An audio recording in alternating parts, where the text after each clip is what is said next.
हम करने वाले हैं आपकी poem my mother at 66 by Kamala Das. इस पोएम में पोएट बात कर रही है अबाउट फियर ऑफ सेपरेशन अपनी मदर से, जो वो बचपन में भी एक बार एक्सपीरियंस कर चुकी है। ये उनका डर था और अब जब शी इज ग्रोन अप, जब वो बड़ी हो गई है, तब भी उनको यही फियर जो है वो एक्सपीरियंस हुआ। तो पोएट इसमें बताती है कि किस तरीके से जब वो ड्राइव कर रही थी अपने पेरेंट्स के होम से टू कोचिन, उनके साथ उनकी मदर बैठी थी कार में। एंड जब वो अपनी मदर को नोटिस करती हैं तो उन्हें इस बात का रियलाइजेशन होता है कि जैसे जैसे वो बड़ी हो गई हैं, उनकी मदर जो है वो भी एज होती जा रही है, वो भी ओल्ड होती जा रही है। एंड कहीं ना कहीं उन्होंने अपनी मदर के साथ काफी कम टाइम स्पेंड किया है। तो इसीलिए उन्हें इस बात का रियलाइजेशन और गिल्ट दोनों होती है कि नेक्स्ट टाइम जब वो अपने घर वापस आएंगी, क्या उनकी मदर उनके साथ होंगी या नहीं होंगी। तो ये जो फियर ऑफ सेपरेशन है फ्रॉम हर मदर, इसको वो यहाँ पे एक्सप्रेस कर रही है। तो स्टार्ट करते हैं इसकी line by line summary and साथ साथ हम देखेंगे कुछ difficult word meanings. Let's have a look. तो पोएम शुरू होती है, driving from my parents home to Cochin last Friday morning I saw my mother beside me. Doors, open mouth, her face ashen like that of a corpse and realized with pain. यानी यहाँ पे poet शुरू करती है बताना कि last Friday morning जब वो अपने पेरेंट्स के घर से कोचिन ड्राइव कर रही थी, उनके साथ उनकी मदर बैठी थी। एंड जब वो उन्हें नोटिस करती है तो यहाँ पे कुछ वर्ड्स वो यूज करती हैं जो कि काफी इंपॉर्टेंट है, जो कि फर्स्ट डिस्क्रिप्शन है ऑफ अ मदर जो वो इस पोएम में बताती है। तो क्या क्या वर्ड्स यूज किए उन्होंने? डोज। डोज का मतलब क्या होता है? स्लीपिंग। यानी उनकी जो मदर उनके साइड में बैठी थी पैसेंजर सीट पे, शी वाज स्लीपिंग। सेकंड यहाँ पे यूज किया उन्होंने वर्ड का एशन लाइक। एशन लाइक मतलब हुआ पेल। अब यूजुअली जब कोई बीमार होता है, कोई सिक होता है, तो जो उसका स्किन कलर है या तो जो है वो पेल हो जाता है, उसका जो फेस है वो पेल कलर का हो जाता है। इसीलिए यहाँ पे जो एशन लाइक वर्ड है वो यहाँ पे यूज किया है। एंड थर्ड यहाँ पे यूज किया है कॉर्प्स। कॉर्प्स यानी कि डेड बॉडी।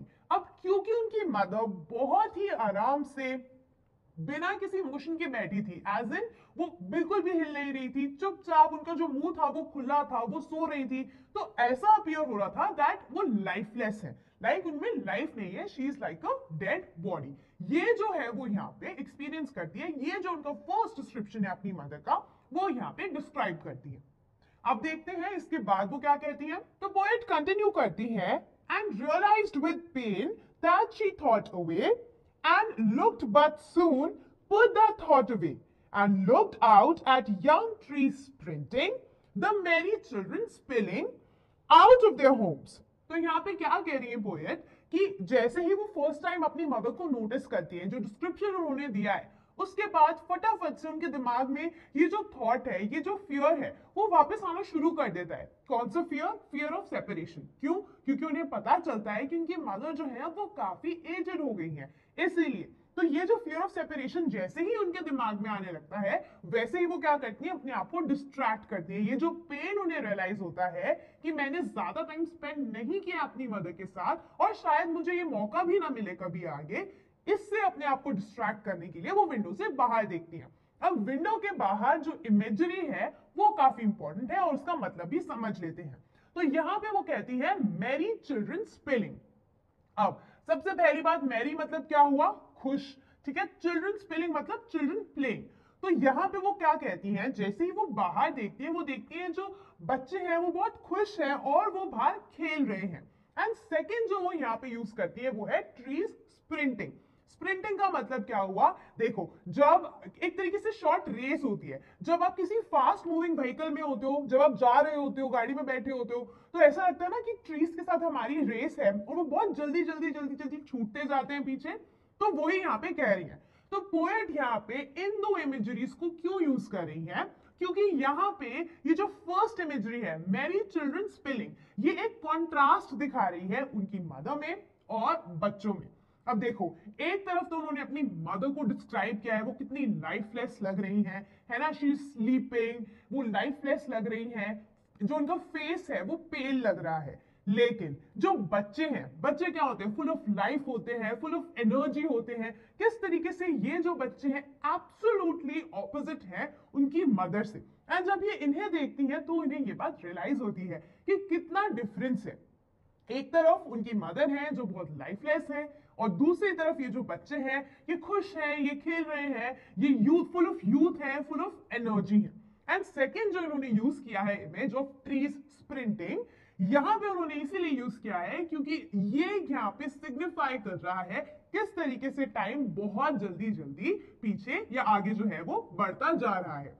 कैसे? जैसे उनको ये बात रियलाइज हुई कि जो उनकी मदर है वो काफी ओल्ड हो गई हैं, तो टाइम जो है वो कैसे जल्दी जल्दी भागता जा रहा है। सिमिलरली जैसे ये ट्रीज जो है ऐसा लग रहा है कि उनकी जो कार है उसके साथ रेस में है।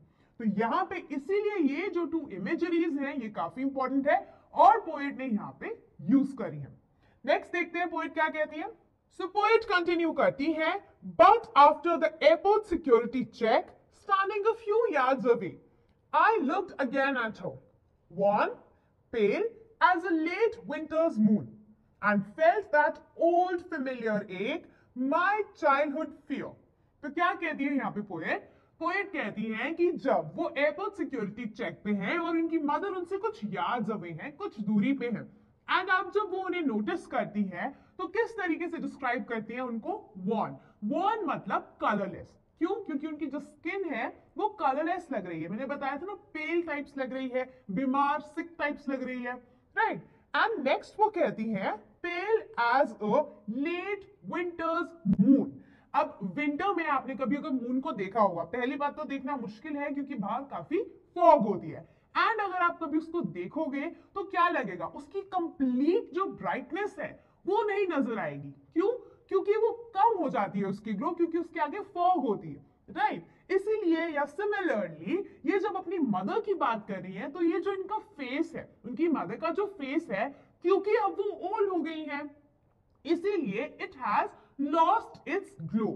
कभी वो इतना यूथफुल होता होगा, कभी वो इतना ग्लोइंग होता होगा, जस्ट लाइक जो समर्स है उसमें जो मून है बहुत ग्लोइंग होता है ना। सिमिलरली जो उनकी मदर है वो भी अपनी यूथ में बहुत ज्यादा ग्लोइंग फेस होता होगा उनका, लेकिन अब क्योंकि वो एज्ड हो गई है इसीलिए उनके जो फेस है उसकी ग्लो कहीं ना कहीं चली गई है, ठीक है। इसीलिए उन्होंने यहां पे उसे कंपेयर किया है, उन्हें कंपेयर किया है विद लेट विंटर्स मून। तो यहां पे वो इसीलिए कह रही है कि अब उनको एक फेमिलियर एज जो है वो फील हुई, एंड ये एक उन्हें चाइल्डहुड में भी फील हुई थी, इसीलिए वो फेमिलियर है। क्या फेमिलियर एक है? फेमिलियर एक यही है कि fear of separation from her mother. बचपन में जो बच्चे होते हैं वो क्या करते हैं? उनको अपनी मदर के साथ ही रहना होता है, एंड उनकी मदर अगर उनसे कुछ दूर चली जाती है, कुछ दिन के लिए भी या कुछ टाइम के लिए भी, तो उनको क्या लगता है कि उनकी मदर कहाँ गई, है ना। वो एक फेमिलियर एक जो है कि मदर से सेपरेशन है, ये वो अब फील करती है। अब क्यों फील कर रही है वो? क्योंकि उन्हें कहीं ना कहीं ऐसा लग रहा है कि मैं तो कहीं और जा रही हूँ, मेरी मदर यहाँ पे है, कहीं ऐसा नहीं होगा कि मैं इनसे दोबारा मिल पाऊं या ना मिल पाऊं। तो ये एक डायलेमा है, प्लस उसके साथ साथ ये जो फेमिलियर एक है, ठीक है, ये जो डर है, फियर ऑफ सेपरेशन है, वो यहाँ पे वो एक्सपीरियंस कहती है।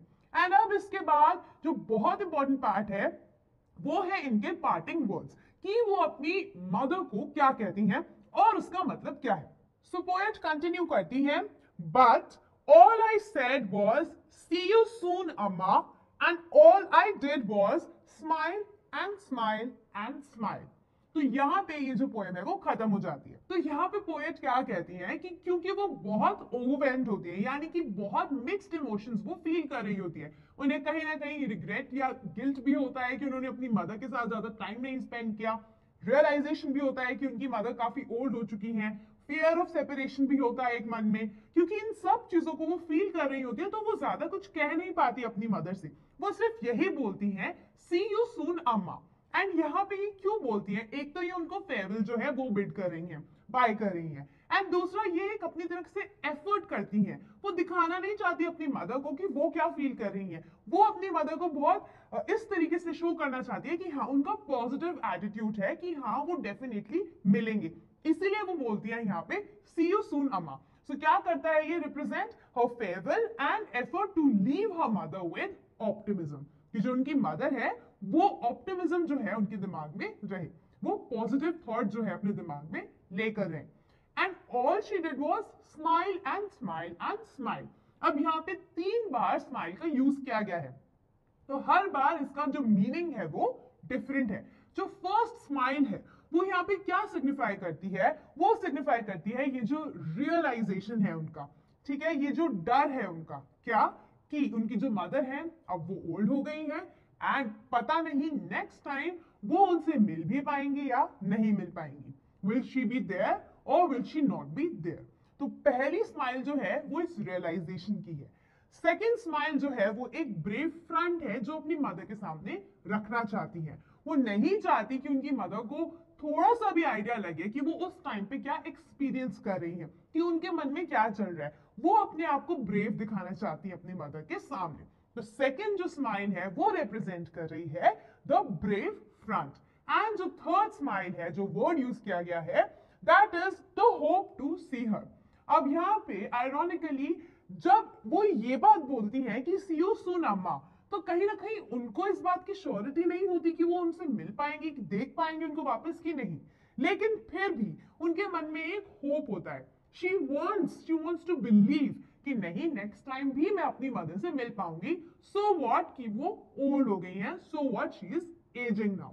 फिर भी उनके मन में ये होप होता है एंड इसी होप के साथ वो इस पोएम को एंड करती है।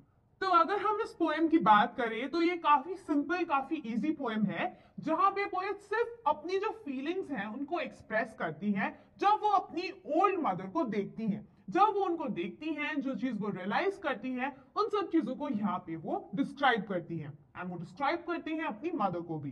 तो अब अगर हम बात करें इसके लिटरेरी डिवाइसेस की, तो 3 मेन लिटरेरी डिवाइसेस जो यहाँ पे यूज है वो है simile, imagery and repetition.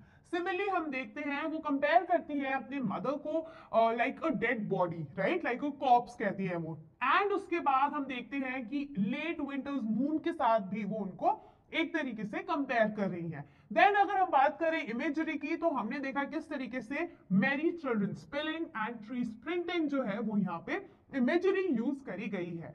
And हम रेपिटेशन की बात करें तो आप देख सकते हैं smile and smile and smile. तो ये जो लिटरेरी डिवाइसेस है वो यूज करे गए हैं इन दिस पोएम। तो ये तो थी आपकी line by line summary of the poem my mother at 66 by Kamala Das.